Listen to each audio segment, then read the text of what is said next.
راديو أول.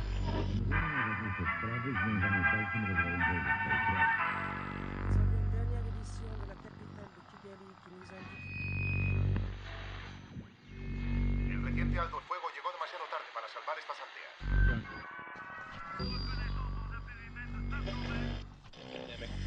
Hoy el presidente Clinton manifestó su preocupación ante el deterioro de la situación.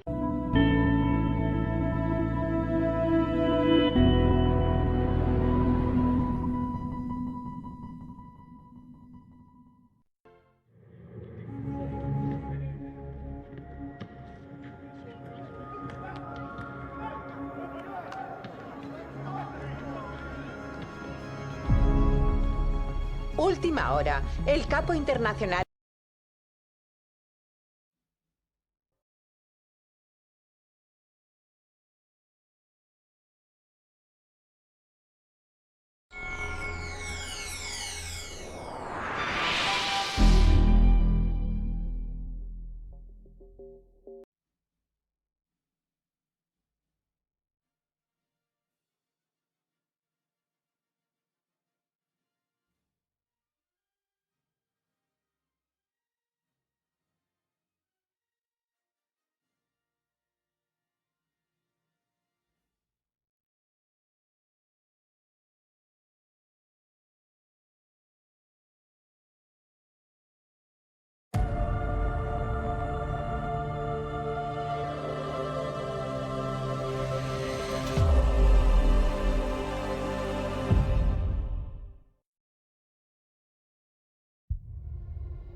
Há algo de quase cruel na maneira como curvas da vida começam a cercar Gus Lobel.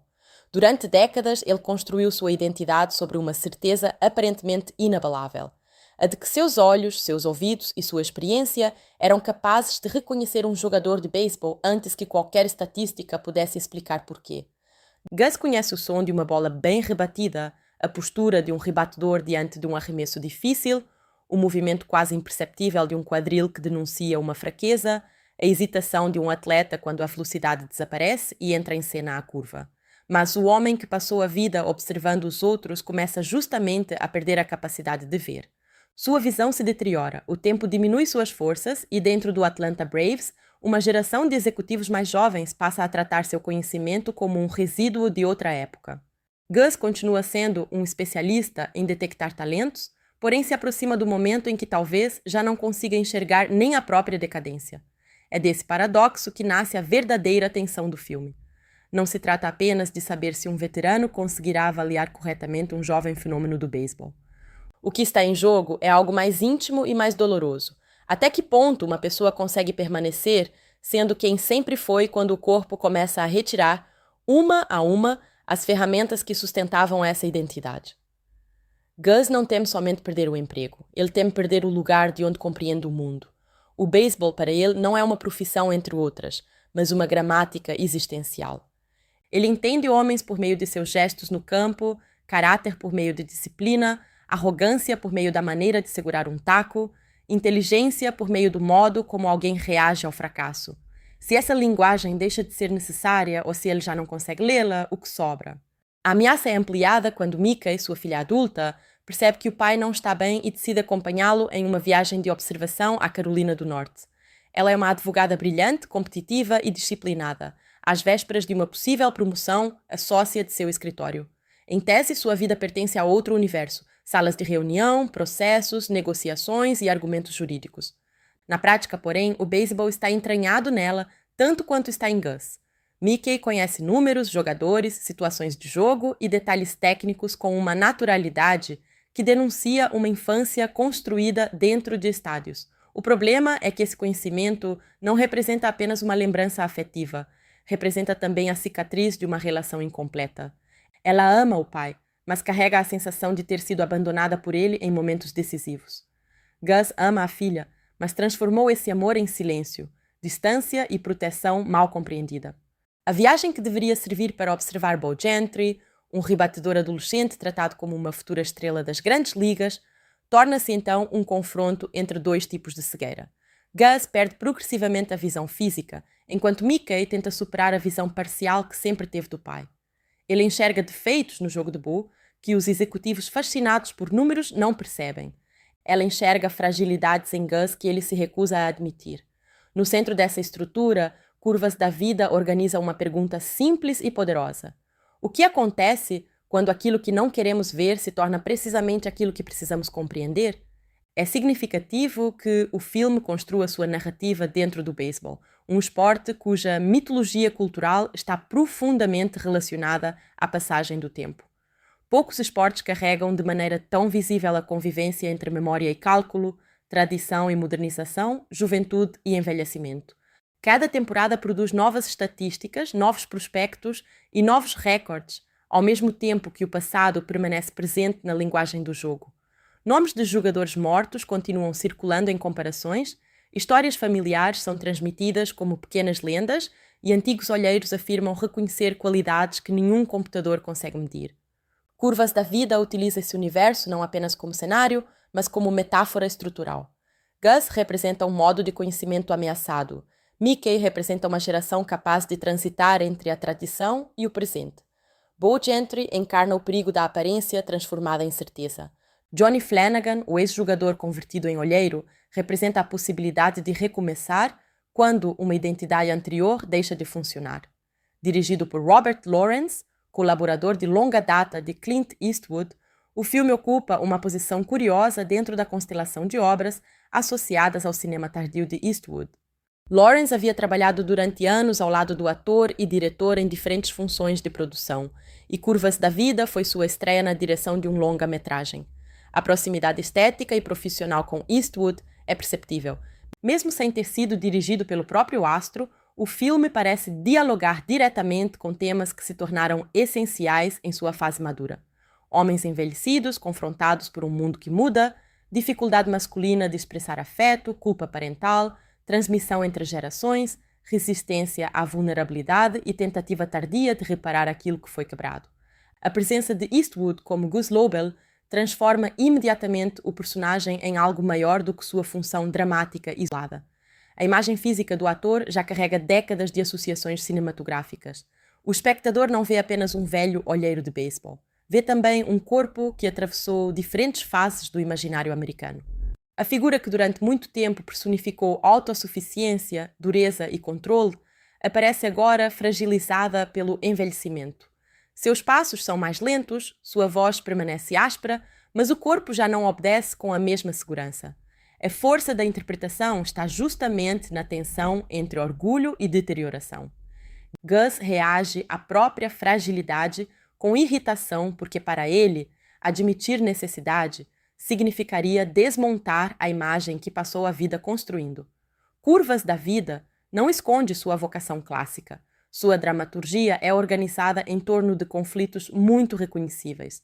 Seus arcos emocionais são claramente delineados e sua linguagem visual raramente procura chamar atenção para si mesma.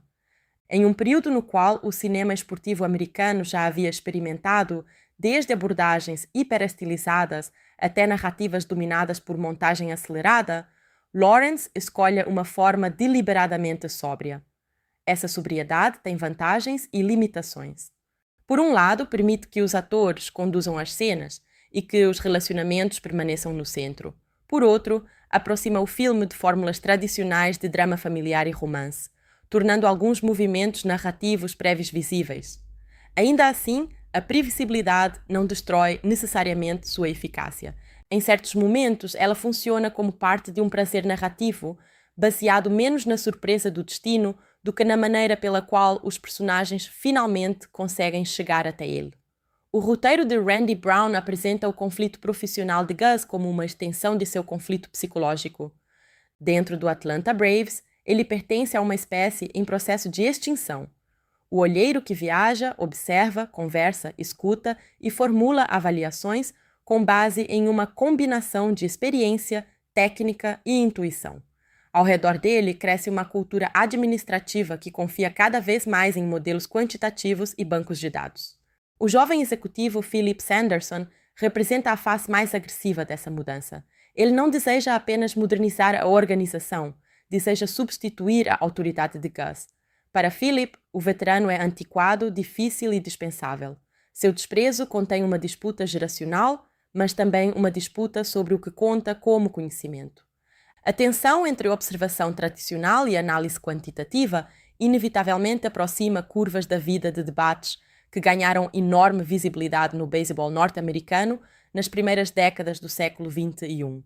A sabermetria modificou profundamente a maneira como equipes profissionais avaliavam atletas, interpretavam desempenho e distribuíam recursos. O cinema havia transformado esse debate em tema central pouco antes, sobretudo ao apresentar a revolução estatística como instrumento capaz de desafiar preconceitos de olheiros tradicionais. Curvas da Vida parece, em muitos momentos, responder a essa narrativa de forma inversa. Aqui, o computador é insuficiente e o velho especialista percebe aquilo que as planilhas não conseguem detectar. Essa oposição é dramaticamente conveniente, mas conceitualmente mais complexa do que o filme às vezes admite. Na realidade, a experiência humana e a análise de dados não precisam ser inimigas.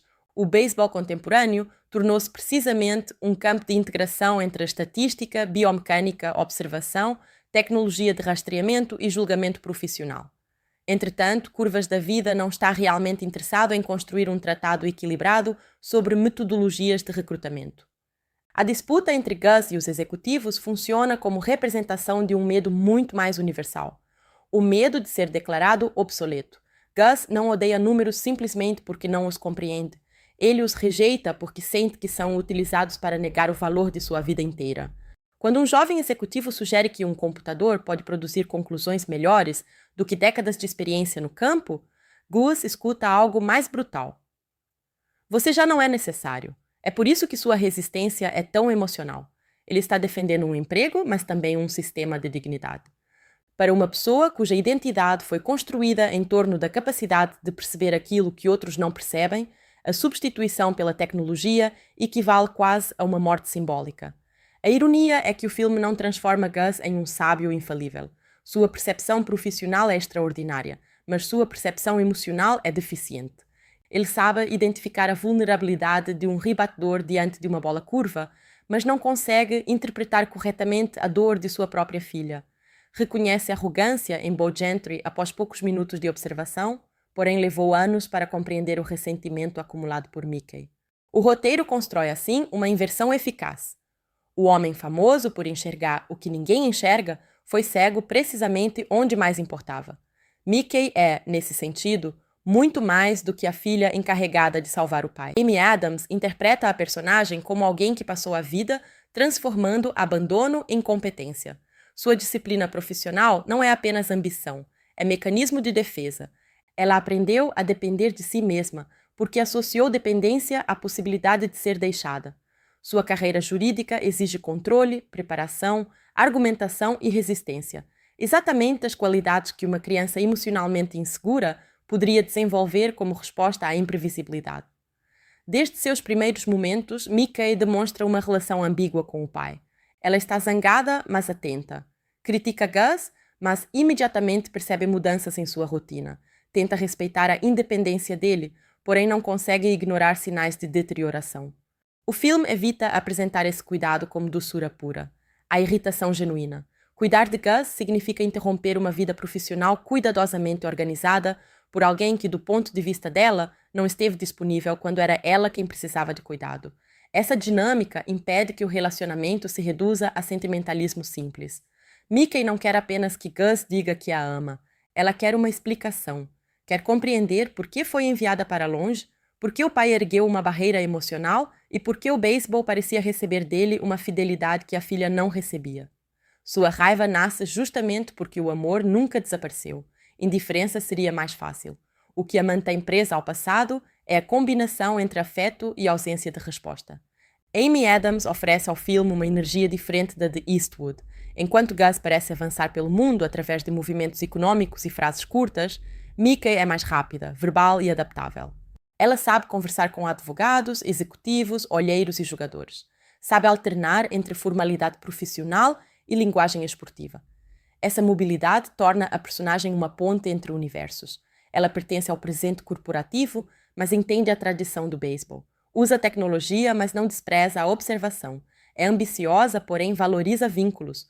O filme sugere, por meio dela, que a verdadeira saída para o conflito entre velho e novo talvez não seja a vitória de um sobre o outro, mas a capacidade de integrar conhecimentos. A própria trajetória profissional de Mickey contém uma contradição significativa. No escritório de advocacia, ela busca reconhecimento dentro de uma estrutura que exige dedicação quase total. Sua possibilidade de se tornar sócia depende não apenas de competência, mas de percepção institucional. Ao abandonar temporariamente compromissos para acompanhar o pai, ela arrisca aquilo que passou anos construindo. Esse risco faz com que a viagem tenha peso concreto. Ela não está simplesmente tirando férias para resolver um problema familiar. Está colocando em crise a identidade que criou para compensar as feridas da infância. O roteiro utiliza esse conflito para explorar uma questão recorrente em narrativas sobre trabalho e família. O que significa sucesso quando a conquista profissional foi construída em parte como fuga emocional? Mickey não abandona sua carreira nem descobre subitamente que sua vocação jurídica era falsa. O filme é mais interessante quando evita essa simplificação. O que muda é sua compreensão das prioridades e, sobretudo, sua disposição para reconhecer que competência não precisa significar isolamento. A relação entre Mickey e Johnny Flanagan acrescenta outra camada ao tema da reconstrução. Johnny foi um jogador promissor, ligado ao passado profissional de Gus, cuja carreira não alcançou o destino imaginado. Agora trabalha como olheiro enquanto sonha com uma transição para a transmissão esportiva. Ele conhece o mundo do beisebol de dentro, mas sua relação com esse mundo não é nostálgica como a de Gus. Johnny já viveu a experiência de perder uma identidade. Foi atleta e deixou de sê-lo. Em vez de desaparecer, tenta reformular o próprio futuro. Justin Timberlake interpreta Johnny com leveza deliberada. Ele funciona como contraponto à rigidez de Gus e à defesa emocional de Mickey. Enquanto os dois Lobel carregam suas feridas como estruturas permanentes de comportamento, Johnny mantém uma espécie de abertura. Ele sabe rir de si mesmo, admite ambições e demonstra interesse por Mickey sem transformar esse interesse em disputa de poder. Sua presença introduz uma tonalidade de comédia romântica dentro do drama familiar, mas também oferece à protagonista a possibilidade de experimentar intimidade sem reproduzir exatamente a lógica de abandono que marcou sua relação com o pai. O romance entre Mickey e Johnny é construído a partir de uma familiaridade compartilhada com o beisebol. Eles não precisam explicar um ao outro por que determinado detalhe importa. Conversam dentro de uma linguagem comum. Essa cumplicidade produz algumas das cenas mais leves do filme e ajuda a retirar Mickey da posição exclusiva de filha preocupada. Com Johnny, ela pode ser adulta, desejante, competitiva e espirituosa. A personagem deixa de existir somente em relação a Gus. Ao mesmo tempo, o roteiro aproxima Johnny do próprio tema da avaliação. Gus avaliava jogadores, Johnny foi avaliado por Gus. Agora, Johnny avalia outros atletas. Existe uma cadeia de observadores observados, cada um carregando lembranças de oportunidades oferecidas ou perdidas. A profissão de olheiro torna-se, dessa maneira, uma metáfora para relações humanas. Olhar alguém significa tentar imaginar não apenas quem essa pessoa é agora, mas quem pode se tornar. E o risco de qualquer avaliação está na possibilidade do erro. Gus acredita profundamente em sua capacidade de prever desenvolvimento atlético, mas fracassou ao prever as consequências de suas decisões familiares. Mickey acredita que o pai a abandonou por falta de amor, mas descobre gradualmente que a história era mais complexa. Johnny acredita durante muito tempo que sua carreira de jogador define uma perda, até perceber que sua experiência pode ser transformada em outra forma de participação no esporte. Bo Gentry é projetado como futuro astro por pessoas que observam números impressionantes sem perceber uma vulnerabilidade fundamental. O filme inteiro é atravessado por julgamentos incompletos. Bo ocupa menos tempo narrativo do que os protagonistas, mas desempenha uma função simbólica essencial. Ele é o produto perfeito da lógica do espetáculo esportivo adolescente. Bate forte, produz números impressionantes e recebe atenção suficiente para começar a acreditar que o futuro já lhe pertence. Sua arrogância não aparece como detalhe acidental, porque Curvas da Vida está interessado na diferença entre talento e caráter. Gus sempre avaliou ambos. Para ele, um jogador não é apenas uma soma de resultados, é também a maneira como responde à pressão, trata os outros e adapta seu corpo quando o adversário descobre suas fraquezas. O filme mostra Bo dominando arremessos rápidos, oferecendo aos observadores exatamente aquilo que esperam ver. Cada rebatida reforça a narrativa construída em torno dele. Os executivos querem acreditar que estão diante de um fenômeno e, por isso, passam a interpretar qualquer evidência dentro dessa expectativa. Gus, ao contrário, procura a falha. Essa postura define o bom olheiro no universo moral do filme. Não se deixar seduzir pelo momento espetacular, mas buscar aquilo que sobreviverá quando as condições mudarem. A descoberta de que Bo apresenta dificuldade diante de bolas curvas é o núcleo esportivo do enredo e o ponto em que o título original, Trouble with the Curve, adquire sentido literal e metafórico. Uma bola curva engana porque sua trajetória se desvia da expectativa. O rebatedor precisa reconhecer rotação, velocidade e quebra antes que seja tarde demais. A vida dos personagens funciona da mesma maneira. Gus sabia lidar com trajetórias previsíveis, observar jogadores, viajar, recomendar contratações, voltar para casa. O envelhecimento é a curva que ele não consegue rebater. Mickey sabia construir uma carreira baseada em disciplina e controle. O agravamento da condição do pai desvia sua trajetória. Johnny imaginava uma carreira dentro do campo. Uma lesão alterou o curso. Todos precisam aprender a responder ao que muda de direção. A tradução brasileira, Curvas da Vida, torna explícita essa dimensão metafórica. Embora perca a referência técnica mais específica à dificuldade diante da bola curva, ganha uma abrangência melodramática coerente com o coração do filme. As curvas não pertencem apenas ao esporte. São as perdas, os atrasos, os desvios e as revelações que obrigam os personagens a abandonar trajetórias idealizadas. Um dos elementos mais eficazes da narrativa é a maneira como a deterioração da visão de Gus modifica sua relação com o trabalho sem eliminá-la completamente. Ele não consegue enxergar como antes, mas seus outros sentidos permanecem treinados. Em determinadas situações, escuta a qualidade do contato entre taco e bola. Reconhece padrões pelo som, pelo ritmo e pelo comportamento. Essa escolha dramática poderia facilmente transformar o personagem em uma figura quase mística, o velho mestre que transcende limitações físicas graças a uma sabedoria sobrenatural. O filme chega perto dessa idealização, porém a interpretação de Eastwood mantém certa materialidade. Gus tropeça, erra distâncias, precisa de ajuda. Sua experiência não cura seus olhos. Esse detalhe é importante porque o filme não é, no fundo, uma fantasia sobre derrotar o envelhecimento. Gus não recupera a juventude. Não prova que ainda pode fazer tudo sozinho. Seu triunfo, quando ocorre, depende justamente daquilo que ele mais resistia a aceitar: colaboração. Mickey torna-se seus olhos em determinados momentos. Outros personagens confirmam suas percepções. A autoridade do veterano não desaparece, mas passa a existir dentro de uma rede. Essa mudança é discreta e, em alguns aspectos, mais significativa do que o conflito administrativo com Philip. No início, Gus define autonomia como ausência de necessidade. Precisar da filha é humilhante. Aceitar ajuda parece uma derrota. Ao longo do filme, porém, a vulnerabilidade deixa de ser apresentada apenas como decadência e passa a ser condição para reconexão. Gus precisa perder parte do controle para que Mickey consiga se aproximar. A masculinidade representada por Gus é profundamente associada ao universo de Eastwood. Ele pertence a uma geração de personagens que compreendem responsabilidade por meio de ação e proteção, não por meio de verbalização emocional. Gus provavelmente acredita que amar alguém significa mantê-lo a salvo, pagar contas, tomar decisões difíceis e suportar sozinho aquilo que considera insuportável. O problema é que Mickey precisava também de presença, explicação e reconhecimento. Entre intenção e efeito abre-se uma distância que nenhuma boa intenção consegue apagar automaticamente. Essa distância é uma das questões mais maduras do filme. Gus pode ter tido razões para algumas escolhas, mas as razões não anulam as consequências. Mickey sofreu. A descoberta de que o pai acreditava estar protegendo-a não transforma sua infância retroativamente em experiência feliz. O filme encontra sua melhor dimensão emocional quando permite que as duas verdades coexistam. Gus agiu por medo e amor. Mickey foi ferida por suas ações. A revelação relacionada ao passado da família é organizada como chave explicativa para o afastamento de Gus. Ele havia vivido uma situação em que percebeu a filha vulnerável a um homem predatório quando era criança e reagiu de forma violenta.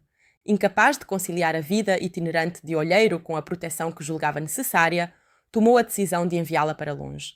O que para ele significou impedir um perigo tornou-se, para Mickey, prova de rejeição. Narrativamente, essa revelação é construída para produzir reconciliação, mas seu valor vai além de funcionar como segredo do terceiro ato. Ela mostra como o silêncio pode deformar memória. Durante anos, Mickey organizou sua identidade em torno de uma explicação incompleta. Gus, por sua vez, parece imaginar que não falar sobre o trauma é uma maneira de poupá-la. Ambos ficam presos a versões diferentes do mesmo passado. A comunicação, portanto, torna-se tão importante quanto o reconhecimento esportivo. O filme sugere que fatos não elaborados não permanecem neutros. Eles são preenchidos por interpretações. Mickey preencheu o silêncio com abandono. Gus preencheu o próprio silêncio com culpa. Somente quando a história é verbalizada, surge a possibilidade de transformação. A cena de confronto entre pai e filha funciona porque Eastwood e Adams evitam torná-la excessivamente ornamental. A emoção nasce de anos de contenção. Mickey precisa arrancar palavras de um homem para quem palavras emocionais parecem quase fisicamente desconfortáveis. Gus não se transforma subitamente em um pai eloquente. Continua truncado, defensivo, envelhecido, mas finalmente permite que a verdade atravesse a couraça. É nesse ponto que Curvas da Vida revela sua afinidade com um tipo de melodrama clássico americano, no qual o conflito central não está em descobrir se os personagens se amam, mas em descobrir se conseguirão expressar esse amor antes que o tempo termine. Gus e Mickey nunca foram indiferentes um ao outro. Toda a narrativa existe justamente porque o vínculo permanece forte. O problema é que o afeto foi soterrado sob ressentimento, orgulho e medo. O envelhecimento introduz urgência. Mickey não pode adiar indefinidamente a conversa com o pai porque percebe que a vida dele está entrando em uma fase de fragilidade. Gus também não possui mais a ilusão de tempo ilimitado, embora tente agir como se possuísse.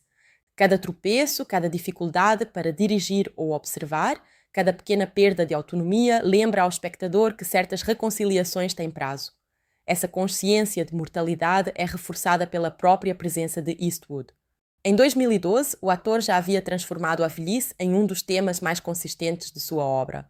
Diferentemente de muitas estrelas de ação que tentam preservar cinematograficamente uma juventude impossível, Eastwood frequentemente utilizou seu envelhecimento como matéria dramática.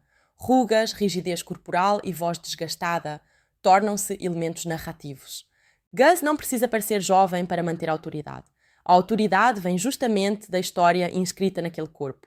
A câmara de Tom Stern, colaborador recorrente do universo de Eastwood, trabalha com uma fotografia predominantemente naturalista e discreta. Os campos de beisebol aparecem banhados por uma luz que frequentemente sugere fim de tarde, criando uma atmosfera em que o esporte parece ligado à memória. Há algo de outonal no filme mesmo quando a paisagem é verde. Essa sensação não depende apenas da estação representada, mas do modo como o tempo é fotografado.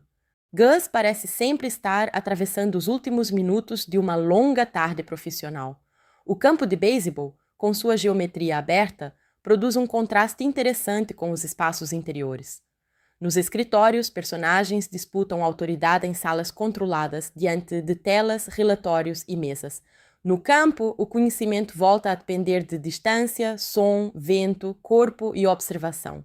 O filme associa o espaço externo à autenticidade do julgamento de Gus. É onde ele se sente inteiro, mesmo quando seus olhos falham. Essa associação possui uma dimensão nostálgica evidente. O beisebol rural e colegial é apresentado como lugar onde o talento ainda pode ser descoberto por alguém sentado nas arquibancadas, enquanto a sede corporativa parece governada por homens que observam dados em computadores. A oposição é quase pastoral. Experiência física contra abstração digital. Em termos ideológicos, é uma visão conservadora da modernização, mas não necessariamente reacionária em todos os sentidos. O filme não afirma que toda tecnologia seja inútil, afirma que nenhum sistema deve eliminar a necessidade de interpretação humana. O problema está na caricatura de alguns defensores do modelo estatístico. Philip é escrito com poucas ambiguidades. Sua arrogância, oportunismo e desprezo por Gus fazem dele um antagonista funcional, porém pouco complexo. Ao concentrar nele os aspectos negativos da modernização, o roteiro evita confrontar a possibilidade mais difícil, a de que Gus possa estar certo sobre Bo e, simultaneamente, estar ultrapassado em outras dimensões de seu trabalho. Uma versão mais ambivalente da história poderia mostrar que dados detectam coisas que Gus não detecta, enquanto Gus percebe elementos que os dados ignoram. Isso produziria um conflito epistemológico mais rico. Curvas da Vida prefere uma estrutura moral mais simples, na qual o veterano precisa provar sua relevância contra um jovem burocrata convencido. Essa escolha reduz complexidade, mas aumenta a clareza dramática.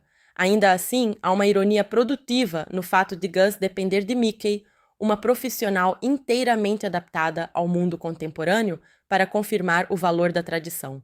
A vitória do velho método não é alcançada por um homem isolado, é alcançada por uma aliança intergeracional. Mickey enxerga onde Gus não consegue. Gus interpreta aquilo que ela vê. O conhecimento torna-se colaborativo, mesmo quando o roteiro declara a superioridade da experiência individual. Essa colaboração aparece de maneira particularmente interessante nas cenas em que Mickey demonstra que absorveu durante a infância muito mais do trabalho do pai do que ele imaginava. Ela sabe avaliar jogadores, entende mecânica e reconhece situações. O beisebol foi a linguagem através da qual Gus esteve emocionalmente mais próximo dela, mesmo sem perceber. Ele ensinou a filha enquanto acreditava estar apenas trabalhando. Isso transforma a profissão em herança. Mickey carrega o conhecimento de Gus dentro de si, mas não precisa repetir sua vida. Essa distinção é importante. O filme não termina dizendo que ela deve abandonar a advocacia para tornar-se olheira em tempo integral. O que importa é que ela reconhece uma parte de si mesma que havia tentado manter separada. A reconciliação familiar inclui a recuperação de uma memória positiva do beisebol. Durante boa parte de sua vida adulta, Mickey parece ter tratado o esporte como território pertencente ao pai. Ela conhece esse território, mas também o associa ao abandono. Voltar aos campos significa reabrir feridas. Ao longo da viagem, porém, o beisebol deixa de ser apenas símbolo do que Gus escolheu em vez dela e volta a ser uma experiência compartilhada. A narrativa romântica com Johnny participa dessa transformação. O esporte que antes representava distância torna-se também espaço de encontro. Mickey não precisa abandonar sua inteligência competitiva para ser amada. Johnny se interessa precisamente por sua competência, pelo conhecimento que ela demonstra e pela maneira como responde a desafios. Em um filme construído em torno de homens avaliando talentos, é relevante que uma mulher revele possuir um olhar tão sofisticado quanto o dos profissionais ao redor dela. Essa dimensão de gênero merece atenção. O mundo representado é predominantemente masculino. Executivos, olheiros, jogadores e treinadores são quase todos homens. Mickey entra nesse espaço com legitimidade adquirida informalmente. Ela não possui cargo dentro de uma equipe, mas entende o jogo. Quando demonstra essa competência, o filme expõe o caráter arbitrário de certas fronteiras profissionais. Ao mesmo tempo, a narrativa não desenvolve plenamente as implicações dessa constatação. Mickey poderia ser uma figura capaz de questionar de maneira mais direta a estrutura masculina do beisebol profissional, mas o roteiro prefere manter o foco na reconciliação familiar e no romance. Sua habilidade como observadora funciona sobretudo para provar a influência de Gus e para facilitar a descoberta final de outro talento. Ainda assim, Amy Adams impede que a personagem seja reduzida a instrumento narrativo. Sua performance preserva a autonomia. Mickey possui humor, raiva, desejo, orgulho e ambição próprios. Ela não existe para dizer ao velho protagonista que ele estava certo. Em vários momentos, é justamente ela quem está certa sobre Gus. A química entre Adams e Eastwood depende dessa capacidade de confronto. Se Mickey fosse excessivamente reverente, o filme perderia atenção. Ela conhece a fama do pai no beisebol, mas não é intimidada por ela. Quando Gus tenta afastá-la, Mickey responde. Quando ele se torna agressivo, ela não aceita automaticamente. Essa resistência impede que o comportamento difícil do protagonista seja romantizado por completo. Eastwood, por sua vez, trabalha com uma espécie de minimalismo agressivo. Gus rosna mais do que explica. Seus diálogos frequentemente chegam em frases curtas, acompanhadas de olhares que tentam encerrar conversas antes que entrem em território emocional. A atuação transforma a irritabilidade em armadura. Quanto mais vulnerável se sente, mais hostil se torna. Essa hostilidade é especialmente visível diante da perda de visão. Gus tenta ocultar sua condição do Braves porque sabe que qualquer sinal de incapacidade poderá ser utilizado contra ele.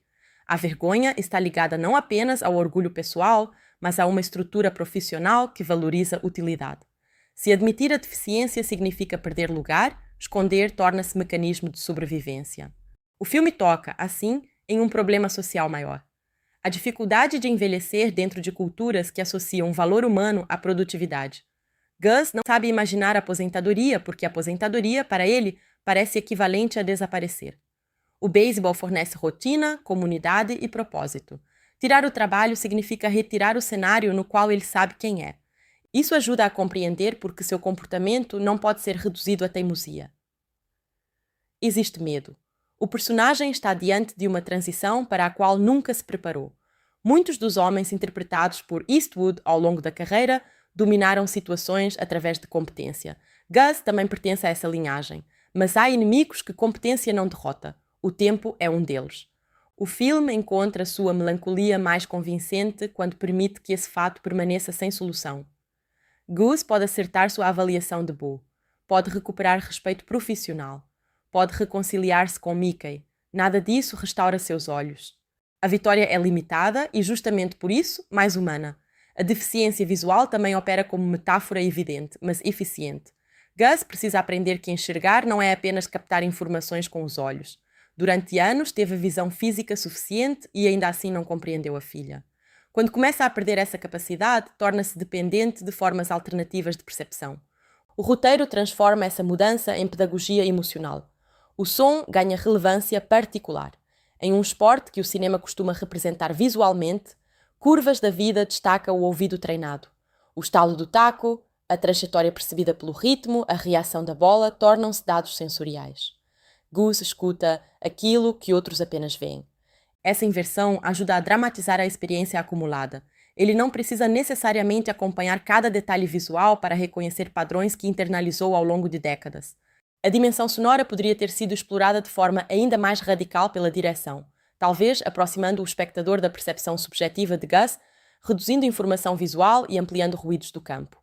Lawrence opta por uma abordagem mais convencional, mantendo o público como observador externo.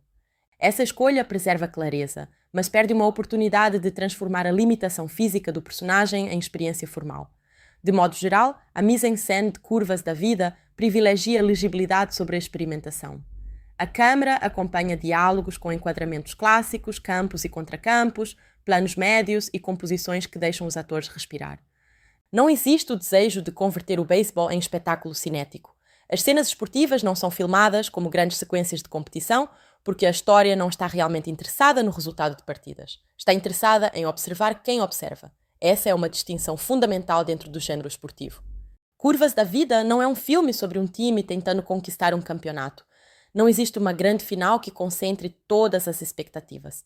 O esporte é abordado pela periferia. Arquibancadas, treinos, conversas entre olheiros, viagens, avaliações de jovens.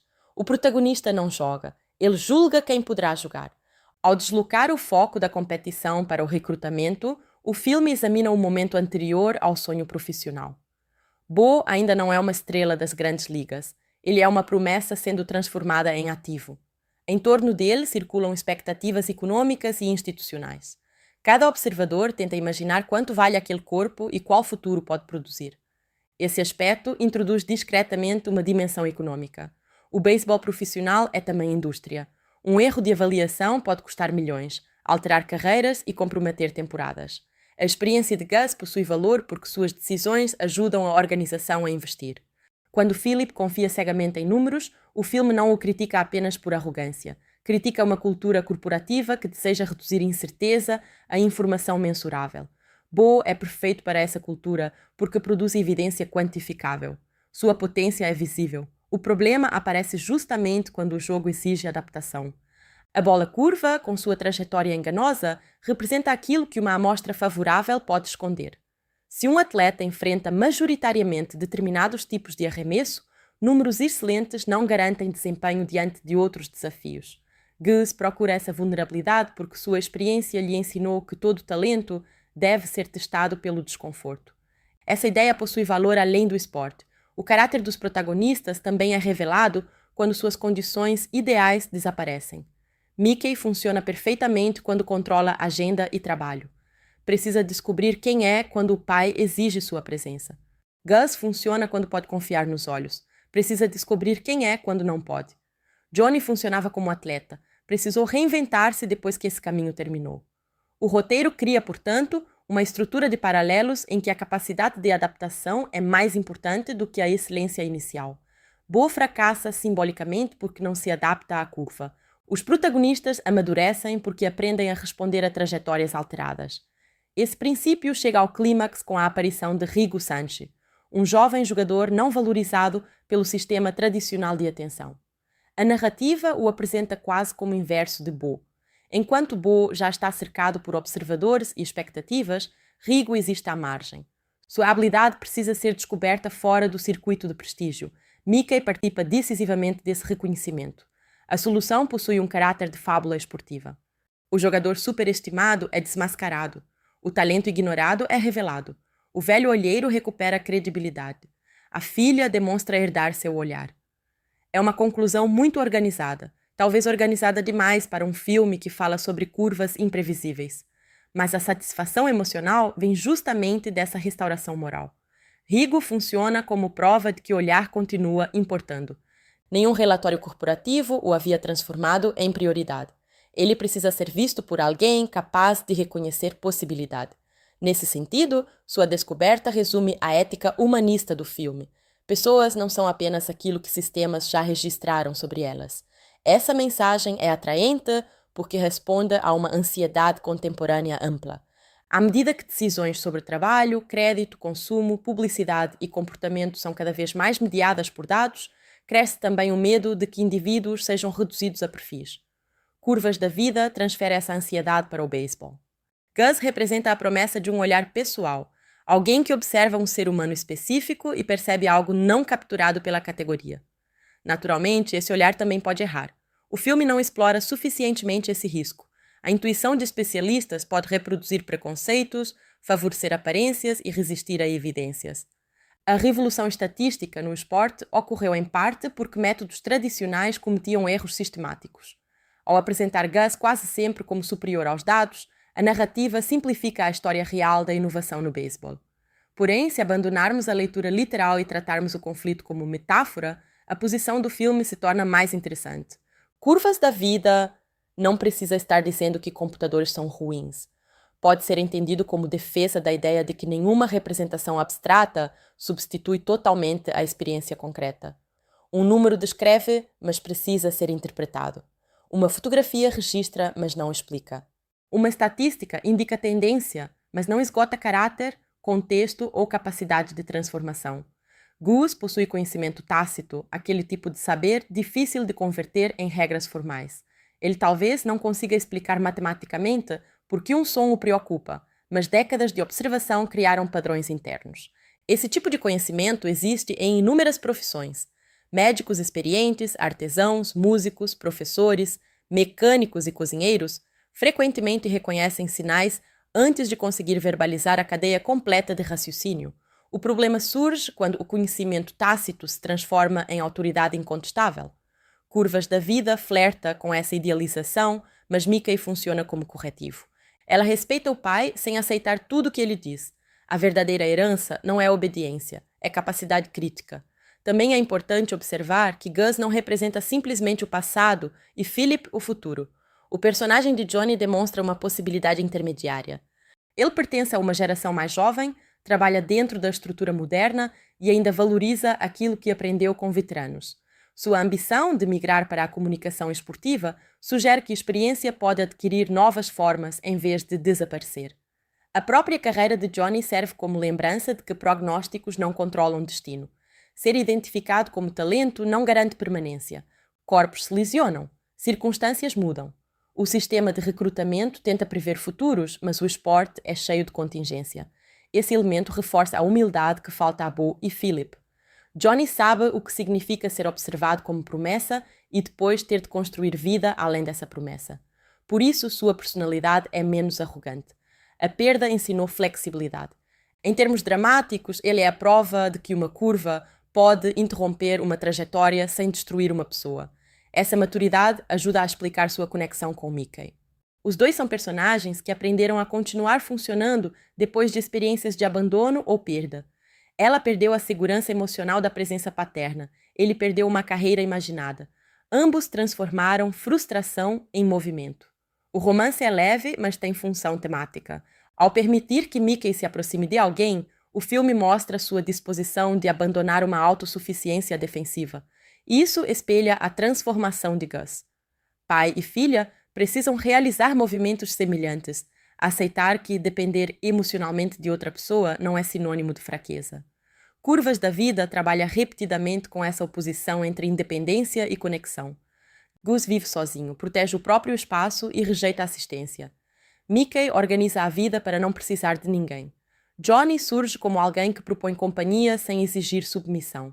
O final aproxima os personagens não porque eles se tornam menos competentes, mas porque percebem os limites da competência isolada. Essa ideia é particularmente forte quando observada à luz da cultura americana de individualismo. O cinema de Eastwood frequentemente lidou com figuras solitárias, homens capazes de enfrentar instituições ou perigos por conta própria. Em obras tardias, porém, esse ideal costuma ser interrogado. A solidão deixa de parecer apenas liberdade e passa a carregar custo. Gus é independente, mas sua casa silenciosa não transmite triunfo. Sua autonomia está misturada a isolamento. Ele construiu uma existência funcional, porém estreita. O beisebol oferece contato social suficiente para impedir a completa solidão, mas não substitui intimidade familiar. O apartamento ou casa de Gus, com objetos ligados a uma longa vida, funciona como espaço de memória acumulada. A desordem ou rigidez de seus hábitos revela alguém que não espera ser observado por outros. Mickey entra nesse espaço e imediatamente percebe sinais que o pai tenta esconder. O ambiente doméstico torna-se um diagnóstico. Em contraste, os hotéis e estradas da viagem possuem caráter transitório. Pai e filha estão literalmente fora de suas rotinas. Viagens em narrativas familiares frequentemente funcionam como espaços de suspensão, onde personagens não podem recorrer completamente às estruturas habituais. Aqui, a estrada obriga Gus e Mickey a permanecer próximos tempo suficiente para que conflitos antigos emerjam. O filme pertence, portanto, tanto à tradição do drama esportivo quanto à do road movie familiar. O deslocamento físico acompanha uma mudança emocional. Cada parada oferece novas ocasiões para confronto, observação e memória. A viagem termina sendo menos sobre encontrar um jogador do que sobre reencontrar uma relação. Essa estrutura também permite que a paisagem do sul dos Estados Unidos adquira importância. Campos menores, arquibancadas locais e comunidades em torno do esporte lembram que o beisebol profissional nasce de uma rede extensa de competições juvenis e regionais. O glamour das grandes ligas depende de milhares de jogos vistos por poucas pessoas. Gus habita confortavelmente esses espaços porque sua profissão exige proximidade com o anonimato. Antes que um jogador se torne famoso, alguém precisa sentar sob o sol e observá-lo. Existe uma humildade artesanal nessa rotina que o filme romantiza. O olheiro trabalha longe das câmeras, produzindo decisões cujos resultados aparecerão anos depois. Essa temporalidade lenta combina com a própria direção. Curvas da Vida não acelera excessivamente suas cenas. Há pausas, conversas e pequenos momentos de convivência. Para alguns espectadores, esse ritmo pode parecer antiquado. Para outros, é precisamente o que permite que a relação entre Gus e Mickey adquira textura. O cinema industrial contemporâneo frequentemente teme silêncio. Lawrence, influenciado pelo ambiente de produção de Eastwood, demonstra maior confiança em cenas que não precisam ser preenchidas por movimento constante. O resultado não é radicalmente contemplativo, mas possui uma serenidade que combina com seus personagens mais velhos. A música de Marco Beltrami acompanha essa tonalidade sem buscar dominar a narrativa. Em vez de transformar cada reconciliação em explosão melodramática, a trilha atua como suporte emocional. O universo sonoro do filme pertence mais ao registro de drama clássico do que ao espetáculo esportivo. A economia musical é importante porque o desempenho de Eastwood depende de contenção. Uma trilha excessivamente insistente poderia converter cada silêncio de Gus em sentimentalismo. Quando o filme confia na aspereza de sua voz e na reação de Adams, alcança maior autenticidade. Há também um elemento de humor que impede a narrativa de afundar em solenidade. A irritabilidade de Gus produz situações cômicas, especialmente quando sua tentativa de parecer totalmente capaz entra em conflito com limitações evidentes. Eastwood possui uma habilidade específica para extrair humor de personagens rabugentos sem transformá-los em caricaturas completas. Esse humor funciona porque conhecemos a fragilidade por trás da agressividade. Quando Gus reclama ou responde de maneira seca, o espectador frequentemente percebe que ele está defendendo a própria dignidade. A comicidade nasce da distância entre a imagem que tenta preservar e a situação real. Mickey também contribui para esse registro, respondendo ao pai com ironia. A relação entre os dois contém uma familiaridade que sobrevive ao ressentimento. Eles sabem como provocar um ao outro. Essa capacidade de brincar, mesmo em conflito, sugere que o vínculo nunca foi completamente destruído. O diálogo entre pai e filha é frequentemente mais convincente quando não aborda diretamente o trauma. Pequenas discussões sobre comida, trabalho, direção ou beisebol revelam décadas de hábito. Famílias raramente discutem apenas aquilo que parece estar sendo discutido. Uma reclamação sobre um detalhe pode carregar anos de ressentimento. O roteiro utiliza bem essa camada em vários momentos, embora às vezes se torne excessivamente explícito ao explicar motivações. A tradição dramática hollywoodiana frequentemente exige que segredos sejam verbalizados de forma clara antes da reconciliação. Curvas da Vida segue essa convenção. A revelação do passado de Gus corre o risco de funcionar como justificativa absoluta para suas falhas paternas. Uma leitura crítica precisa resistir a isso. Proteger uma criança de um risco grave não explica necessariamente anos de distância emocional posterior. O filme tende a oferecer ao protagonista uma absolvição rápida demais. Mickey, entretanto, não precisa escolher entre compreender e reconhecer o dano. Essa distinção é fundamental. Compreender por que alguém nos feriu não significa declarar que a ferida não existiu. O valor mais profundo da reconciliação está na possibilidade de integrar essas duas perspectivas. Gus também precisa reconhecer que intenção não substitui comunicação. Ele acreditava ter feito o melhor possível, mas nunca permitiu que a filha soubesse disso. O silêncio transformou proteção em abandono percebido.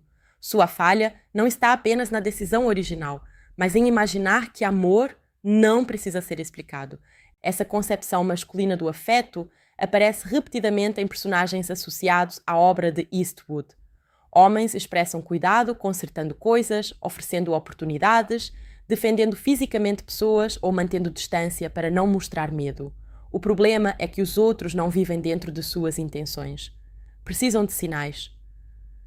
Curvas da Vida é, nesse sentido, um filme sobre tradução emocional. Gus precisa traduzir atos em palavras. Mickey precisa traduzir raiva em perguntas. Johnny traduz experiência de atleta em observação e comunicação. O próprio beisebol é traduzido de movimento em avaliação. O título português reforça a sensação de que a vida jamais segue a linha reta imaginada. Mas o filme sugere algo adicional. As curvas revelam habilidades que retas não testam. Um rebatedor pode parecer extraordinário até enfrentar um arremesso que muda de direção. Uma relação pode parecer estável enquanto ninguém exige vulnerabilidade. Uma carreira pode parecer segura até o corpo falhar.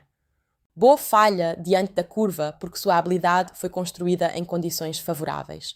Gus, Mickey e Johnny, ao contrário, tornam-se mais completos à medida que enfrentam desvios. A metáfora é transparente, talvez até óbvia, mas funciona porque está integrada à mecânica do esporte. A bola curva exige paciência. Um rebatedor ansioso pode iniciar o movimento cedo demais. Precisa esperar, reconhecer e ajustar. Essa lógica também descreve o aprendizado de Mickey em relação ao pai. Durante anos, reagiu a uma imagem fixa de abandono. A viagem fornece novas informações que exigem ajuste. Gus precisa realizar movimento semelhante. Ele vê Mickey como filha a ser protegida mesmo quando ela já é uma adulta competente.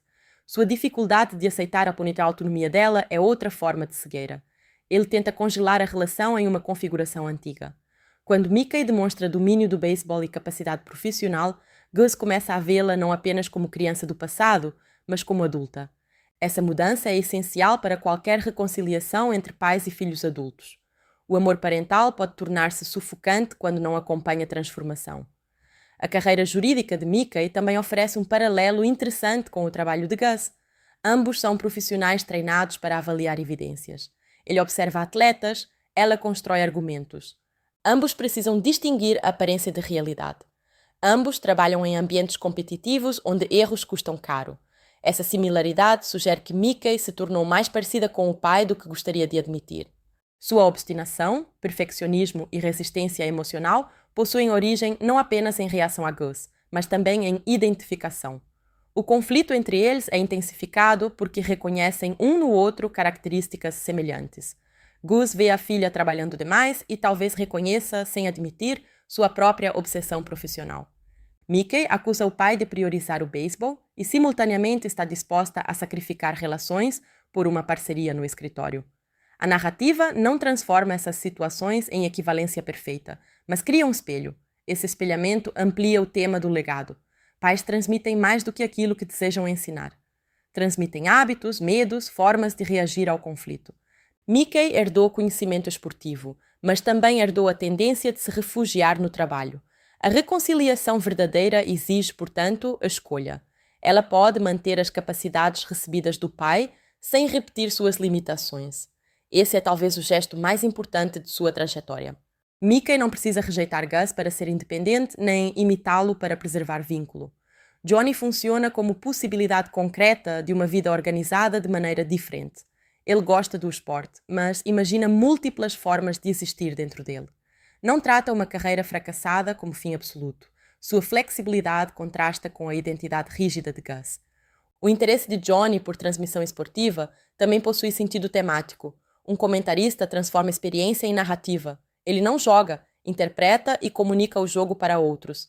É uma profissão baseada precisamente em converter observação em linguagem, algo que Gus tem dificuldade de fazer emocionalmente. Se Gus guarda conhecimento dentro de si, Johnny deseja compartilhá-lo. Essa diferença geracional sugere uma forma de continuidade menos defensiva. O conhecimento do passado pode sobreviver se for comunicado, não se for protegido como propriedade individual. Nesse ponto, Curvas da Vida também pode ser lido como filme sobre mentoria. Gus influenciou carreiras de jogadores e olheiros, mas não compreende plenamente sua própria influência. Johnny carrega gratidão e ressentimentos ligados ao passado. Mickey carrega ensinamentos absorvidos informalmente. Um mentor nunca controla o que será feito com aquilo que ensina. Pode apenas criar condições. Gus, acostumado a avaliar futuros profissionais, precisa perceber que seu verdadeiro legado talvez não seja uma lista de jogadores contratados, mas pessoas que aprenderam a observar com ele. Isso desloca a questão da relevância. Philip mede o valor de Gus pela capacidade atual de produzir decisões úteis para a organização. O filme propõe uma medida mais ampla. O valor de uma vida profissional inclui conhecimento transmitido e relações formadas. Essa visão possui ressonância particular em sociedades envelhecidas, nas quais profissionais experientes frequentemente enfrentam transições difíceis para a aposentadoria. Como reconhecer experiência sem transformar idade em direito automático à autoridade? Como renovar instituições sem tratar pessoas como peças descartáveis? Curvas da Vida oferece uma resposta sentimental, mas pertinente. Integração intergeracional. O filme não nega que jovens devam assumir posições. Mickey e Johnny são parte do futuro. O que ele rejeita é a ideia de que futuro exige desprezo pelo passado. Philip é moralmente condenado não por ser jovem ou tecnológico, mas por confundir novidade com superioridade moral. Sua arrogância se torna mais visível quando insiste em Bo, apesar das advertências de Gus. O erro profissional é também erro de caráter, porque ele não escuta. A incapacidade de ouvir constitui o equivalente administrativo da incapacidade de Bo diante da curva. Escutar é, aliás, um verbo central no filme. Gus, literalmente, depende mais do ouvido. Mickey precisa escutar sua explicação. Executivos precisam escutar o veterano. Johnny escuta desejos que Mickey costuma esconder. A narrativa contrasta uma cultura de certeza com uma ética da atenção. Observar e escutar exigem tempo, algo que sistemas corporativos procuram frequentemente reduzir. A pressa por decisões transforma complexidade em indicador. Curvas da Vida idealiza o olheiro como pessoa disposta a permanecer horas diante de um campo esperando que um detalhe apareça. Essa paciência é quase artesanal e aproxima Gus de figuras de trabalhadores tradicionais ameaçados por automação. O filme poderia facilmente ter sido ambientado em outro setor industrial. O beisebol apenas torna mais poética a disputa porque o resultado do trabalho depende de corpos humanos imprevisíveis. Ao mesmo tempo, existe algo profundamente americano na escolha. O beisebol funciona como arquivo cultural de mitos sobre comunidade, mérito, oportunidade e memória. Descobrir um jogador desconhecido é uma variação do sonho de mobilidade. Alguém à margem pode ser reconhecido e ascender. Rigo personifica esse sonho. Sua entrada tardia na narrativa possui caráter quase providencial. Quando ele demonstra talento, a história oferece ao espectador o prazer de ver um potencial invisível tornar-se evidente. É a fantasia do reconhecimento justo. Esse reconhecimento também corrige simbolicamente a falha na avaliação de Bo. O sistema, que quase investiu no candidato errado, recebe uma segunda chance. Gus não apenas prova que tinha razão ao duvidar da estrela, participa de uma descoberta melhor. O desfecho, nesse aspecto, é fortemente restaurador. A ordem moral do filme é recomposta. O antagonista é desautorizado, o veterano recupera respeito, a filha encontra reconciliação, o romance avança e o talento autêntico recebe oportunidade. Há pouco espaço para ambiguidade depois do clímax. Para espectadores acostumados a dramas mais abertos, essa organização pode parecer excessivamente confortável. Entretanto, Curvas da Vida pertence conscientemente a uma tradição narrativa em que fechamento emocional é parte do contrato. Sua ambição não é deixar uma ferida aberta, mas mostrar personagens encontrando uma forma de continuar. A questão é se esse fechamento elimina a melancolia. Não completamente. Mesmo no final, Gus continua envelhecendo. A reconciliação não devolve anos perdidos. Mickey não recupera a infância. Johnny não recupera a carreira de atleta. O novo talento não garante sucesso futuro. O filme oferece esperança sem realmente apagar irreversibilidade. Essa é uma das razões pelas quais sua simplicidade pode ser mais eficaz do que algumas críticas iniciais sugeriram. Sob a estrutura previsível existe uma percepção genuína. Reparar não significa restaurar o passado. Significa impedir que o dano continue governando o futuro. Gus e Mickey não podem tornar-se pai e filha que nunca se afastaram. Podem tornar-se pai e filha que finalmente compreendem parte do afastamento. Essa diferença é pequena em termos melodramáticos e enorme em termos humanos. A atuação de Adams é fundamental para preservar essa nuance. Sua reação às revelações não parece uma transformação mágica. Há alívio, dor e reorganização emocional. A personagem precisa substituir uma narrativa interna antiga por outra mais complexa. Eastwood também evita pedir perdão de maneira grandiosa. Gus permanece uma figura imperfeita. O filme não o converte em homem sentimentalmente reeducado em poucos minutos. Ele continua falando pouco. A mudança está na disponibilidade. Essa disponibilidade aparece tanto na relação familiar quanto na aceitação de ajuda prática. Antes, qualquer dependência era ameaça. Depois, torna-se possibilidade de vínculo. O corpo que falha força o personagem a descobrir uma forma de intimidade que talvez jamais buscasse voluntariamente. Há algo quase trágico nisso. Gus precisa perder visão para enxergar melhor a filha. A metáfora poderia soar artificial, mas ganha peso porque envelhecimento frequentemente produz justamente esse tipo de inversão. Quando capacidades desaparecem, prioridades podem reorganizar-se. O filme pergunta silenciosamente quantas pessoas só percebem a importância de relações quando a autonomia começa a diminuir. A resposta não é confortável. Gus teve décadas para falar com Mickey. Apenas a crise torna o adiamento impossível. Mickey também adiou. Embora suas razões sejam compreensíveis, ela utilizou o trabalho como forma de evitar confronto. A viagem exige presença. Não há como resolver aquela relação por telefone entre reuniões. O espaço físico compartilhado funciona como condição de verdade. Eles precisam sentar próximos, caminhar, discutir e observar jogos juntos. A proximidade corporal precede a proximidade emocional. Essa lógica aparece também no romance. Mickey e Johnny não se conhecem por aplicativos ou mensagens distantes. Passam tempo em lugares concretos conversando sobre esporte e vida. O filme valoriza a convivência presencial, outro elemento que reforça sua tonalidade nostálgica diante de um mundo cada vez mais mediado por tecnologia. A tecnologia é raramente demonizada diretamente, mas aparece associada à distância. Computadores reduzem jogadores à informação. Escritórios afastam Mickey do pai. Sistemas prometem substituir a observação. O campo, ao contrário, exige presença. Essa associação pode ser criticada por romantizar um passado que nunca foi tão puro. Olheiros tradicionais também utilizavam números. Organizações antigas também tratavam atletas como ativos e relações familiares sempre foram mediadas por trabalho. Contudo, enquanto construção cinematográfica, o contraste é claro e legível. O filme encontra beleza justamente em detalhes materiais do beisebol: madeira, couro, grama, poeira, som de arquibancada, voz de observadores. Esses elementos produzem uma sensação táctil que reforça a defesa do conhecimento incorporado. A câmera frequentemente mantém Gus integrado ao ambiente em vez de isolá-lo em grandes closes dramáticos. Ele pertence ao campo. Mesmo envelhecido, sua postura muda quando começa a observar um jogador. O corpo parece encontrar uma memória automática. Essa transformação performática é sutil. Eastwood não precisa demonstrar entusiasmo juvenil. Basta uma mudança de atenção. Gus pode estar cansado durante uma conversa e tornar-se imediatamente alerta quando percebe algo relevante no jogo. O profissionalismo do personagem está nessa capacidade de concentração. Ele leva jogadores a sério porque sabe que suas avaliações afetarão vidas. Essa responsabilidade diferencia sua ética da superficialidade de Philip. É curioso que um filme tão crítico à redução estatística ainda opere com arquétipos bastante claros. Gus é o veterano sábio, Mickey, a filha ferida e competente, Johnny, o parceiro afável, Philip, o jovem arrogante, Bo, o talento superestimado, Rigo, o diamante escondido. A profundidade surge menos da originalidade estrutural do que da maneira como alguns desses arquétipos são interpretados. Clint Eastwood possui força suficiente para transformar o veterano rabugento em personagem com peso biográfico imaginário. Amy Adams acrescenta complexidade a uma função que poderia ser puramente conciliadora. John Goodman, como Pete Klein, amigo e colega de Gus, traz calor e humanidade ao ambiente profissional.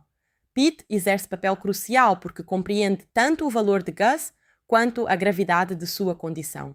Ele funciona como intermediário entre o protagonista e a organização. Sua amizade revela uma dimensão de Gus que a hostilidade cotidiana poderia esconder. Ele é capaz de lealdade e inspirou lealdade. Goodman trabalha com uma presença acolhedora, contrastando com a rigidez de Eastwood. Pete não precisa dominar cenas. Sua função é criar um espaço onde a preocupação possa ser expressa sem humilhar Gus. A amizade entre homens mais velhos é tratada de maneira econômica. Não há grandes declarações. Pete ajuda, insiste e protege o colega dentro dos limites possíveis. Essa forma de cuidado masculino é menos problemática do que a relação de Gus com Mickey, porque existe maior simetria. Eles compartilham uma linguagem profissional. Essa diferença mostra como Gus consegue receber afeto quando ele vem disfarçado de coleguismo, mas resiste quando vem como cuidado familiar. Com Mickey, a vulnerabilidade é mais profunda. Matthew Lillard, como Philip, desempenha com eficiência a função antagonista. Seu personagem é desenhado para irritar. Ele fala com confiança, valoriza projeções e deseja subir dentro da hierarquia. A interpretação enfatiza a segurança de alguém que acredita representar inevitavelmente o futuro. Philip é menos uma pessoa plenamente desenvolvida do que uma pressão dramatizada. Ele existe para transformar o envelhecimento de Gus em ameaça institucional. Sem ele, a perda de visão poderia permanecer problema privado. Com ele, torna-se risco profissional imediato. A simplificação é evidente, mas funcional. O espectador entende rapidamente que Gus precisa provar valor antes que sua condição seja usada para descartá-lo. Essa clareza libera espaço para o drama familiar. Bo Gentry também é representado com sinais claros de arrogância. Sua relação com pessoas ao redor revela ausência de humildade. O filme quer que desconfiemos dele antes mesmo da confirmação técnica de sua fraqueza. Essa estratégia mistura a avaliação atlética e moral. Em Curvas da Vida, caráter ruim e deficiência esportiva tendem a aparecer juntos, enquanto o talento verdadeiro é associado à humildade. É uma moralização típica do género. Na realidade, grandes atletas podem ser arrogantes e jogadores generosos podem fracassar. O esporte não distribui talento segundo virtude, mas o cinema frequentemente busca uma ordem ética que a realidade não oferece. Rigo merece oportunidade não apenas porque é habilidoso, mas porque parece modesto. Bo merece ser desmascarado, não apenas porque tem dificuldade com curvas, mas porque se comporta mal. A justiça esportiva torna-se justiça moral. Essa estrutura aproxima o filme de fábulas clássicas sobre aparência e essência. A estrela óbvia não é o verdadeiro tesouro. O talento está escondido. O velho desacreditado sabe mais que os jovens arrogantes. A filha que parecia ter abandonado o mundo do pai é quem preserva melhor seu legado. Há prazer nesse tipo de reversão porque ele recompensa a atenção. O espectador é convidado a desconfiar do que parece evidente. É exatamente a habilidade atribuída a Gus. O próprio cinema, afinal, é uma arte de olhar. Um diretor decide o que mostrar e o que esconder. Um espectador interpreta rostos, gestos e sons. Ao transformar um olheiro em protagonista, Curvas da Vida cria uma figura que funciona quase como metáfora do espectador ideal. Alguém atento aos detalhes. A diferença é que Gus não vê apenas o que acontece. Imagina o que poderá acontecer. Seu olhar é prospectivo. Ele projeta futuro a partir do presente. Essa capacidade aproxima o trabalho de olheiro do próprio ato narrativo. Histórias também criam expectativas a partir de sinais. Quando vemos Bo dominar arremessos, esperamos sucesso. Quando Gus demonstra preocupação, reinterpretamos o que vimos. O filme ensina o público a olhar novamente. A cena em que a vulnerabilidade de Bo diante da curva se torna evidente satisfaz, porque confirma uma informação preparada anteriormente. A narrativa funciona como teste de percepção. Gus ouve ou percebe aquilo que os outros ignoraram. A confirmação posterior transforma sua experiência em evidência. Estruturalmente, esse momento é necessário para que o conflito profissional seja resolvido, mas a verdadeira curva do filme está na relação com Mickey. A descoberta esportiva apenas espelha a descoberta emocional. Assim como os executivos julgaram Bo por evidências incompletas, Mickey julgou parte do passado de Gus sem acesso à história inteira. Novamente, é importante evitar uma equivalência moral simplista. Mickey tinha motivos concretos para sua interpretação. O filme não deveria ser lido como condenação de sua raiva. Pelo contrário, o fato de ela exigir respostas é parte de seu crescimento. A reconciliação só é possível porque Mickey se recusa a aceitar o silêncio. Se tivesse obedecido ao desejo de Gus por distância, a relação continuaria quebrada. Sua insistência é uma forma de cuidado ativo. Nesse sentido, a filha salva o pai não apenas fisicamente ou profissionalmente. Salva-o da continuidade de seu próprio padrão emocional. Obriga-o a dizer aquilo que ele teria preferido levar consigo. Mas Gus também oferece algo à filha, uma história que recontextualiza parte de sua identidade. Ele não pode apagar o sofrimento, mas pode retirar dela a certeza de que não era amada. Esse tipo de revelação possui enorme poder psicológico dentro de narrativas familiares, porque nossas identidades frequentemente dependem das histórias que contamos sobre a origem de nossas feridas. Alterar a história altera também possibilidades futuras. Mickey construiu independência sobre a crença de que não podia depender do pai. Quando descobre que a distância dele não significava indiferença, sua autossuficiência deixa de ser a única resposta disponível. Isso não significa que ela deva tornar-se dependente. Significa que pode escolher conexão sem sentir que está traindo a própria sobrevivência. Seu relacionamento com Johnny ganha outra luz nesse contexto. A abertura romântica não é apenas recompensa final. É sinal de que Mickey pode imaginar intimidade com menos medo. O filme poderia ter aprofundado mais essa conexão, sobretudo mostrando como padrões familiares influenciam sua maneira de se relacionar. Ainda assim, a estrutura sugere essa leitura. Johnny também precisa abandonar certo medo. Sua ambição de trabalhar como comentarista exige exposição diferente daquela do olheiro. Ele precisa colocar sua voz em público. Cada personagem, portanto, move-se de uma posição de observação para uma posição de expressão. Gus observa jogadores, mas precisa falar sobre sentimentos. Mickey observa o pai, mas precisa perguntar. Johnny observa o esporte, mas deseja comentá-lo. Esse movimento confere unidade temática à narrativa.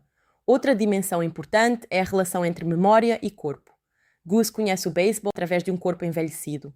O conhecimento não está apenas em sua mente, está em hábitos perceptivos desenvolvidos durante décadas. Mesmo quando os olhos falham, seu ouvido e sua postura continuam respondendo. A memória profissional parece corporal. Mickey também carrega a memória corporal do esporte. Quando participa de situações de jogo, movimenta-se com familiaridade. Aquilo que aprendeu na infância permaneceu apesar de anos longe daquele ambiente. O filme sugere que certas experiências formativas nunca desaparecem completamente. Podem ser reprimidas, mas continuam disponíveis. Essa ideia reforça a dimensão de legado. Gus não precisa ensinar Mickey durante a viagem. Boa parte do ensino já aconteceu. O que ambos precisam é reconhecer que aconteceu. A narrativa, portanto, não trata a herança como transmissão final de um mestre prestes a morrer. Trata como descoberta tardia de algo já transmitido. Isso diferencia curvas da vida de histórias mais convencionais, em que o jovem precisa aprender tudo com o veterano. Mickey já sabe. Em alguns momentos, sabe inclusive mais sobre o próprio pai do que ele admite. A questão não é aquisição de competência, mas legitimação. Ela precisa reconhecer o valor de um conhecimento que associava à dor. Ao fazer isso, o filme também ressignifica o beisebol para ela. Deixa de ser apenas rival da família e torna-se linguagem compartilhada.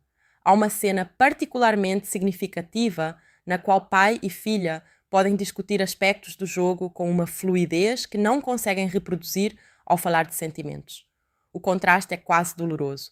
Eles possuem vocabulário sofisticado para rebatedores e arremessos, mas são iniciantes na linguagem emocional. Essa discrepância é um dos elementos mais humanos do filme.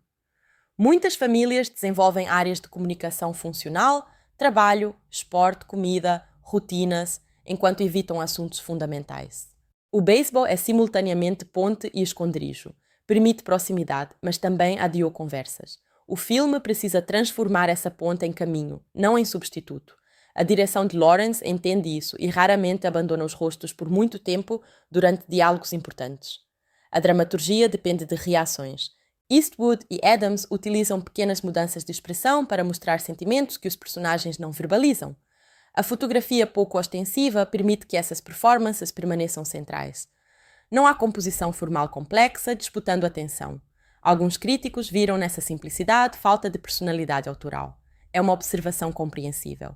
Curvas da Vida não possui uma identidade visual radicalmente distinta dentro do drama americano tradicional. Entretanto, a ausência de exibicionismo também pode ser interpretada como escolha coerente com o material. Um filme sobre olhar poderia paradoxalmente ter sido mais inventivo visualmente, mas Lawrence prefere não estetizar excessivamente a decadência. O resultado parece familiar, às vezes confortável demais, mas raramente artificial em seu universo físico. A montagem de Joel Cox e Gary D. Roach mantém continuidade clássica e privilegia clareza temporal. O ritmo alterna entre trama profissional, drama familiar e romance sem grandes experimentações. Essa organização facilita o acesso emocional, mas também revela a engenharia do roteiro. É possível perceber quando cada núcleo precisa avançar. Uma cena com Gus e Mickey é seguida por desenvolvimento da avaliação de Bo, depois uma aproximação com Johnny, depois nova pressão do Braves. Para alguns espectadores, essa estrutura pode parecer mecânica. Ainda assim, os temas se cruzam suficientemente para impedir fragmentação completa. O romance, por exemplo, não é apenas uma trama paralela. Johnny pertence à história profissional de Gus e ao passado do beisebol. Sua presença conecta os núcleos. A carreira de Mickey também não é separada da relação paterna porque sua obsessão profissional deriva, em parte, das mesmas feridas. Essa interdependência é uma força do roteiro. O filme também utiliza o contraste entre fala profissional e fala íntima. Gus consegue emitir julgamentos definitivos sobre jogadores em segundos. Quando precisa falar sobre si, hesita. Mickey consegue argumentar no trabalho com precisão. Quando tenta perguntar ao pai por que foi deixada, a voz carrega uma vulnerabilidade que nenhum treinamento jurídico resolve. A competência pública dos dois esconde incompetência privada. Essa oposição é recorrente em dramas familiares porque revela uma verdade desconfortável. Habilidades que garantem sucesso social não necessariamente ajudam em relações íntimas. Gus pode prever se um adolescente terá dificuldade nas grandes ligas, mas não sabe pedir desculpas. Mickey pode defender clientes ou negociar contratos, mas não consegue simplesmente dizer ao pai que sentiu falta dele sem transformar a frase em acusação. A viagem funciona como espaço de reaprendizagem. Curvas da Vida também merece ser observado dentro da trajetória de Clint Eastwood como ator. Depois de Gran Torino, havia a sensação de que ele poderia ter encerrado sua presença diante das câmeras. Sua volta em um filme dirigido por outro profissional chamou a atenção justamente porque Eastwood havia controlado grande parte de seus projetos mais importantes como diretor. Ao entregar a direção a Lawrence, colaborador de confiança, o ator podia concentrar-se em um personagem cuja imagem dialogava diretamente com sua persona pública. Gus não é Walt Kowalski de Gran Torino, mas existem parentescos. Ambos são homens envelhecidos, irritáveis, ligados a códigos de masculinidade de outra geração e confrontados por mudanças que não controlam. A diferença está na escala moral. Walt carregava culpa histórica, preconceito e violência de maneira mais sombria. Gus pertence a uma narrativa mais leve, cujo conflito pode ser resolvido por reconciliação e acerto profissional. Curvas da Vida é, portanto, uma versão mais acessível e menos trágica de temas que Eastwood havia explorado com maior dureza em outros filmes. Essa acessibilidade ajuda a explicar sua recepção dividida. Para alguns, o filme representava um drama antiquado, sentimental e previsível. Para outros, oferecia exatamente o prazer de ver atores experientes, trabalhando dentro de uma forma clássica. A crítica não recebeu o longa com entusiasmo unânime e seu desempenho comercial foi modesto em relação ao peso dos nomes envolvidos. Com o tempo, porém, filmes desse tipo frequentemente encontram nova vida em televisão e plataformas, onde a combinação de astro reconhecível, drama familiar e esporte favorece uma experiência de visualização confortável. Seu legado não está em revolucionar o cinema esportivo, mas em funcionar como peça significativa da imagem tardia de Eastwood e como contraponto cultural a narrativas que celebravam a substituição da intuição tradicional por análise quantitativa. Essa contraposição tornou-se provavelmente o aspecto mais lembrado do filme em discussões sobre beisebol. Muitos espectadores o interpretaram como uma resposta informal a Moneyball, embora os projetos tenham origens e objetivos diferentes. A comparação é inevitável, porque os dois filmes dramatizam a tensão entre olheiros tradicionais e métodos analíticos. Em Moneyball, os veteranos parecem presos a preconceitos subjetivos. Em Curvas da Vida, o veterano detecta aquilo que os números deixam escapar. Vistos juntos, os filmes formam uma espécie de diálogo cultural involuntário sobre conhecimento. A resposta mais produtiva talvez seja reconhecer que ambos exageram para produzir drama. Estatísticas e observação não precisam competir como religiões. O beisebol real evoluiu justamente pela combinação, mas as posições opostas revelam ansiedades diferentes. Moneyball fala sobre instituições que resistem à inovação. Curvas da Vida fala sobre instituições que podem abraçar inovação tão rapidamente que passam a desprezar experiência. Uma sociedade saudável precisa lidar com ambos os riscos. Essa é uma dimensão cultural que amplia o filme além do esporte. Em inúmeras áreas profissionais, transformações tecnológicas criam conflitos semelhantes. Trabalhadores experientes temem que softwares, algoritmos ou novas métricas tornem seus conhecimentos irrelevantes. Ao mesmo tempo, gerações jovens frequentemente encontram sistemas antigos cheios de práticas ineficientes e hierarquias protegidas pela tradição. Curvas da Vida toma partido emocional pelo veterano, mas a melhor leitura surge quando percebemos que Mickey representa síntese. Ela é jovem o suficiente para viver no mundo contemporâneo e formada pelo conhecimento do pai. Ela não precisa escolher entre computador e olho. Pode usar ambos. Essa capacidade de síntese é o verdadeiro futuro sugerido pelo filme, mesmo que o roteiro não formule a ideia explicitamente. O final profissional também precisa ser analisado menos como prova de que Gus sempre estará certo, e mais como reconhecimento de que organizações precisam preservar espaço para dissenso. Philip erra porque transforma seu método em certeza absoluta e despreza a opinião contrária. Gus, com todos os seus defeitos, insiste em uma evidência que não se encaixa na narrativa dominante. Instituições inteligentes precisam de pessoas capazes de dizer que o consenso pode estar errado. A descoberta de Rigo reforça o valor de olhar fora das categorias estabelecidas. Talentos podem existir onde sistemas não estão procurando. Essa ideia tem dimensão social. Pessoas provenientes de contextos menos privilegiados frequentemente dependem de alguém disposto a vê-las fora dos canais convencionais. O olheiro, nessa perspectiva, torna-se agente de mobilidade. Mas o filme também romantiza o poder individual de quem seleciona. Ser visto por um Gus benevolente é apresentado como solução. Uma crítica institucional perguntaria por que o sistema não possuía mecanismos mais amplos para encontrar jogadores como Rico. Ainda assim, como narrativa, a descoberta possui forte satisfação. Existe também uma relação simbólica entre Rigo e Mickey. Ambos tinham habilidades que não estavam sendo reconhecidas pelo ambiente dominante. O talento esportivo dele passa despercebido. A capacidade de avaliação dela não possui espaço formal. Quando Mickey percebe Rigo, uma pessoa subestimada reconhece outra. Essa leitura torna-se a sequência final mais rica. Não é apenas a filha repetindo o gesto do pai. É alguém que sabe o que significa ter parte de si invisível identificando o potencial invisível em outro. O legado de Gus passa, assim, por uma transformação ética. Ele avaliava jogadores profissionalmente. Mickey utiliza o mesmo olhar de forma espontânea, talvez menos presa à hierarquia. A herança pode tornar-se mais inclusiva do que sua origem.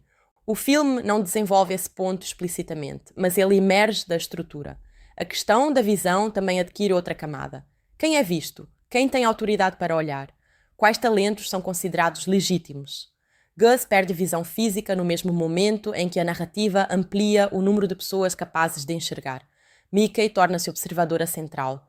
Johnny possui seu próprio olhar. A instituição precisa aprender a ouvir múltiplas perspectivas. O envelhecimento do protagonista não termina em concentração de poder, mas em distribuição. Esse é um detalhe importante para afastar o filme de uma leitura puramente nostálgica. Se a mensagem fosse apenas "o velho estava certo", a narrativa terminaria restaurando o passado intacto. Mas o passado não pode ser restaurado. Gus precisa de Mickey. O futuro inclui outros olhares. A verdadeira continuidade depende de transmissão, não de permanência física. Esse tema possui uma beleza particular quando pensamos no próprio cinema. A carreira de Eastwood atravessou gerações e géneros. Nenhum artista permanece indefinidamente no centro. O que sobrevive são influências, formas e colaboradores. Robert Lawrence, dirigindo Eastwood após anos trabalhando ao seu lado, encarna literalmente uma passagem de conhecimento entre gerações.